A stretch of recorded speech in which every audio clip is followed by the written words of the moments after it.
इस वीडियो में सामान्य ज्ञान का क्वेश्चन करेंगे जिसमें 21 क्वेश्चन है। दीपा कर्माकर ने मर्सिन तुर्की में जुलाई 8 2018 को जिम्नास्टिक वर्ल्ड चैलेंज कप में स्वर्ण पदक जीता। किस इवेंट में उन्होंने यह जीत हासिल की? तो इसका आंसर वॉल्ट इवेंट हो जाएगा, जिसका एक्सप्लेनेशन दिया है। FIG artistic gymnastic world challenge cup का आयोजन वर्ष 2018 में मर्सिन तुर्की में हुआ था। इसमें भारत की दीपा कर्माकर ने वॉल्ट इवेंट में स्वर्ण पदक जीता था। दीपा कर्माकर का संबंध भारत के त्रिपुरा राज्य से है। उन्हें आगामी एशियाई खेलों के लिए 10 सदस्यीय भारतीय जिम्नास्टिक टीम में शामिल किया गया था। नेक्स्ट क्वेश्चन है, चिपको आंदोलन का संबंध किस राज्य से है? तो इसका आंसर उत्तराखंड हो जाएगा, क्योंकि यहीं से चिपको मूवमेंट जो है वो शुरू हुआ था। तो इसका एक्सप्लेनेशन देखेंगे। चिपको आंदोलन मूलतः उत्तराखंड के वनों की सुरक्षा के लिए वहाँ के लोगों द्वारा 1970 के दशक में आरंभ किया गया था। इसमें लोगों ने पेड़ों को गले लगा लिया था ताकि उन्हें कोई काट ना सके। यह आलिंगन प्रकृति और मानव के बीच प्रेम का प्रतीक बना। चिपको आंदोलन की शुरुआत गौरा देवी और चंडी प्रसाद भट्ट ने की। सुंदरलाल बहुगुणा चिपको आंदोलन के प्रणेता श्री चंडी प्रसाद भट्ट के प्रमुख सहयोगी थे।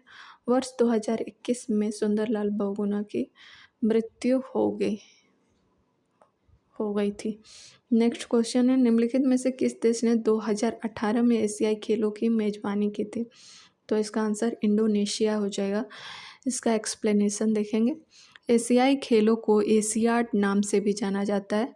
इसका आयोजन प्रत्येक 4 वर्ष में किया जाता है। 18वें एशियाई खेलों का आयोजन वर्ष 2018 में इंडोनेशिया की राजधानी जकार्ता तथा पालेमबांग में 18 अगस्त से 2 सितंबर 2018 के मध्य हुआ। इससे पहले वर्ष 1962 इन खेलों का जकार्ता में आयोजन किया गया था। 18वें एशियाई खेलों में चीन ने प्रथम तथा भारत ने 8वां स्थान प्राप्त किया। 19वें एशियाई खेलों का आयोजन वर्ष 2023 में 23 सितंबर से 8 अक्टूबर के मध्य चीन के हांगझू झेजियांग शहर में किया जाएगा। नेक्स्ट क्वेश्चन है 24। 2017 का ज्ञानपीठ सम्मान किसे प्रदान किया गया था? तो इसका ऑप्शन डी हो जाएगा, कृष्णा सोबती। इसका व्याख्या देखेंगे। ज्ञानपीठ पुरस्कार की स्थापना भारतीय ज्ञानपीठ न्यास के संस्थापक साहू शांति प्रसाद जैन द्वारा वर्ष 1961 में की गई थी। यह पुरस्कार 8वीं अनुसूची में वर्णित 22 भाषाओं में लेखन करने वाले साहित्यकारों को उनके साहित्यिक योगदान हेतु प्रदान किया जाता है। पहला ज्ञानपीठ पुरस्कार वर्ष 1965 में मलयालम साहित्यकार जी शंकर कुरूप को प्रदान किया गया था। 53वां ज्ञानपीठ पुरस्कार वर्ष 2017 में प्रसिद्ध हिंदी साहित्यकार कृष्णा सोबती को प्रदान किया गया था। 57वां ज्ञानपीठ पुरस्कार वर्ष 2022 में प्रसिद्ध कोंकणी लेखक दामोदर मौजो को प्रदान किया गया था। नेक्स्ट है, निम्नलिखित में से कौन सी नदी चीन, भारत और बांग्लादेश से होकर बहती है? तो इसका आंसर बी ब्रह्मपुत्र हो जाएगा। इसका व्याख्या देखेंगे। ब्रह्मपुत्र नदी तंत्र 2900 किलोमीटर की है। विश्व की सबसे लंबी नदियों में से एक है। इसका अपवाद तंत्र 3 देशों तिब्बत, जो कि अब चीन में है, भारत और बांग्लादेश में विस्तृत है। यह भारत में 916 किलोमीटर में बहती है। यह कैलाश श्रेणी के मानसरोवर झील के निकट जेमा युंगडुंग ग्लेशियर से निकलती है। तिब्बत में इसका स्थानीय नाम सांगपो है तथा बांग्लादेश में जमुना के नाम से जानी जाती हैं। ब्रह्मपुत्र नदी पर विश्व का सबसे बड़ा नदी द्वीप माजुली स्थित है। नेक्स्ट क्वेश्चन है, भारत में वह कौन सा राज्य है जिसने सर्वप्रथम राज्य के सभी घरों की छतों पर वर्षा जल संचयन की संरचना का निर्माण अनिवार्य कर दिया? तो इसका आंसर ऑप्शन डी हो जाएगा, तमिलनाडु। इसका व्याख्या देखेंगे। वर्षा जल संचयन वर्षा के पानी को प्राकृतिक तालाब या टंकियों में संग्रहण और भंडारण की एक तकनीकी है। तमिलनाडु भारत का पहला राज्य है जिसने वर्षा जल संचयन की संरचना के निर्माण को सभी घरों की छतों पर अनिवार्य बना दिया है और यह योजना वर्ष 2001 में लागू की गई। नेक्स्ट क्वेश्चन 27 है, बांग्लादेश के ग्रामीण बैंक का संस्थापक कौन था? तो इसका answer option C Mohammad Yunus हो जाएगा। व्याख्या देखेंगे, बांग्लादेश के ग्रामीण बैंक के संस्थापक मोहम्मद यूनुस थे। यह बैंक गरीब लोगों को स्वरोजगार के लिए सामूहिक रूप से कर्ज देता है।